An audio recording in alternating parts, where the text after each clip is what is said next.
So a little structure review to make sure we haven't forgotten those things, because those will kind of build up on us. We've got this chart. I'll just help you fill out the first column in the chart. Cl is chlorine, right? We can go and we can find chlorine on the periodic chart. Now, if you notice on the periodic chart, we'll go look at the one in the classroom.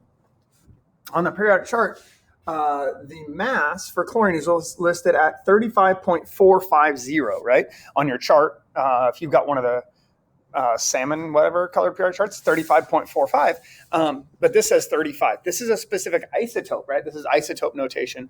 And so we're being specific about an isotope. What's on the periodic chart is an average of all the isotopes, right? So this is like U, right? This is U versus the average would be like all of psi high kind of thing, right? So atomic number is the number of protons. That's the same for all the isotopes, including this one, right? That's going to be 17 is the atomic number. That's what we write right down here. The atomic mass, well, the average of all the masses we saw was 35.45. This specific isotope is 35. So it's probably one of the common isotopes, right? Because it's fairly close to the average molar mass, or the average atomic mass. Same thing there.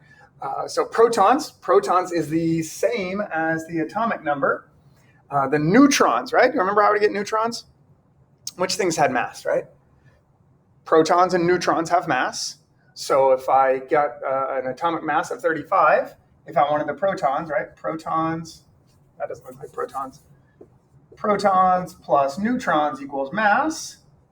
So we could say 17 plus some magical number equals 35, right? And so this must be 18. Usually there are more neutrons than protons, especially as atoms get big. It actually works to about usually 1.4 neutrons per proton. But they have no charge, but they do have mass. Electrons are basically massless, and this is a neutral. It doesn't have a charge here, so this would be 17 electrons. If this said chloride, -1, then I would say 18 here because it's gained 1 electron. But it hasn't gained 1 electron. It is a neutral chlorine. That's not there, right? So it's protons and electrons are the same. Valence electrons, all right, we can count those on the periodic chart. So we find chlorine here, and we see we've got 2 tall columns there, so that's 2, and then 3, 4, 5, 6, 7, right? Chlorine is in the 17th group, or column 7A, so it has 7 valence electrons. We could also write its electron configuration, and it would end in 3p5, so 5p electrons, 2s electrons in that highest energy level. So however we want to do that, we need to be able to figure out that chlorine has 7 valence electrons. So what oxidation state will it get? Well, how many electrons does it want? It wants 8, so it's going to get a -1 charge when it reacts. Elemental chlorine does not have a -1 charge, but when it reacts, what charge will it get? That's the oxidation number, right? So that's a -1. And then is it a metal or non-metal? Well, remember we have that zigzag line there at boron.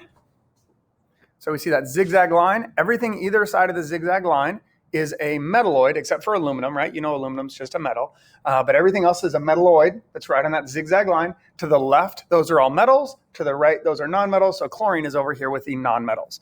All right, so that is a non-metal.